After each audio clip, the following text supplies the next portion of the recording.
சுவாமி விவேகானந்தரின் தியான யோகம். பிராணாயாமம் செய்வதற்கு முன் ஒரு முக்கோணத்தை மனக்கண் முன் கொண்டு வர முயற்சிக்க வேண்டும். கண்களை மூடிக்கொண்டு கற்பனையில் அதை தெளிவாக வரைந்து கொள்.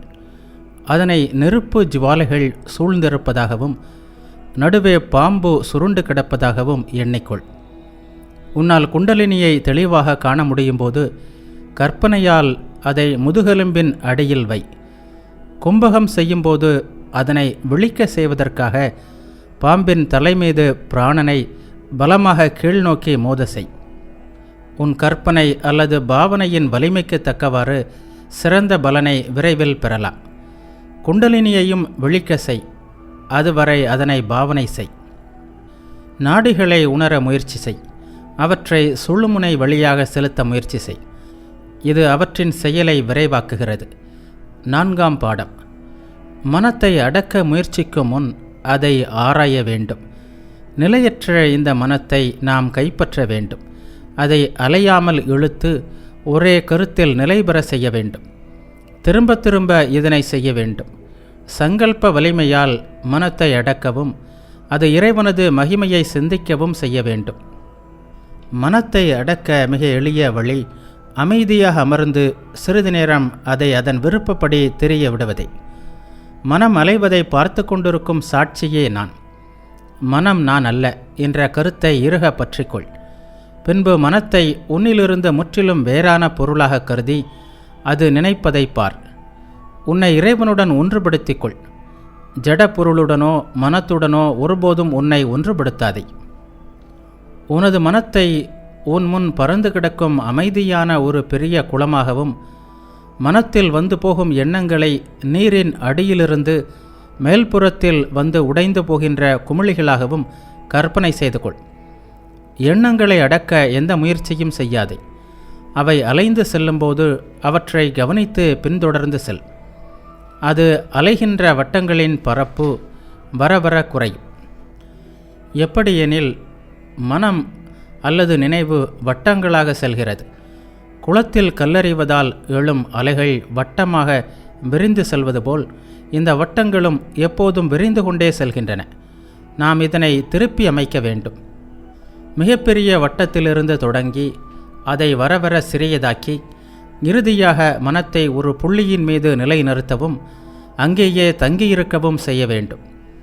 நான் மனமல்ல, நான் சிந்திப்பதை நானே காண்கிறேன்.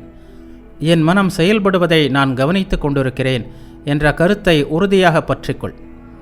உன்னை எண்ணத்துடனும் உணர்ச்சியுடனும் ஒன்றுபடுத்தி கொள்ளும் இயல்பு நாள்தோறும் தேய்ந்து கொண்டே வரும்.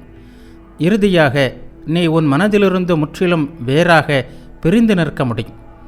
உண்மையாகவே நீ வேறு, மனம் வேறு என்பதை உணர்வாய். இது முடிந்ததும் மனம் உன் விருப்பப்படி அடங்கி உனது அடிமையாகிவிடும். யோகியாவதற்கு முதல் படி புலன்களை கடந்து செல்வதே. மனத்தை வெல்லும் ஒருவன் மிக உயர்ந்த நிலையை அடைகிறான். இயன்றவரை தனித்து வாழ வேண்டும். வசதியாக இருக்கும் அளவிற்கு ஆசனம் உயரமாக இருக்க வேண்டும். முதலில் ஒரு புல்லால் ஆன பாய், அதன் மீது ஒரு தோல், அதன் மீது ஒரு பட்டு துணி, முதுகை சாய்க்க ஒன்றும் இல்லாமல் இருப்பது நல்லது. ஆசனம் உறுதியாக இருக்க வேண்டும். எண்ணங்கள் படங்கள் ஆதலால் நாம் அவற்றை உண்டாக்கி கொண்டிருக்கக்கூடாது. எல்லா எண்ணங்களையும் விலக்கி மனத்தை வெறுமையாக வைத்திருக்க வேண்டும். எண்ணம் எத்தனை வேகத்துடன் வருமோ அத்தனை வேகமாக அதனை நாம் நீக்க வேண்டும். இதற்கு நாம் ஜடப்பொருளை கடந்தாக வேண்டும். உடம்பிற்கு அப்பால் செல்ல வேண்டும். மனித வாழ்வு முழுவதும் உண்மையாகவே இதனை செய்து முடிப்பதற்கான ஒரு முயற்சியே ஆகும். ஒவ்வொரு ஒலிக்கும் அதற்கென்று ஒரு பொருள் உண்டு. நமது இயல்பில் ஒலியும் பொருளும் இணைக்கப்பட்டுள்ளன. நமக்கு மிகவும் உயர்ந்த குறிக்கோள் கடவுளை. அவரை தியானம் செய். அறிபவனை நம்மால் அறிய முடியாது. நாமே அந்த பரம்பொருள்.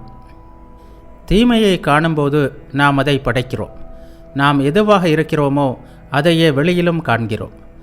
ஏனெனில் உலகம் நம்மை பிரதிபலிக்கும் கண்ணாடியே. இந்த சிறு உடம்பு நாம் படைத்துள்ள ஒரு சிறு கண்ணாடி.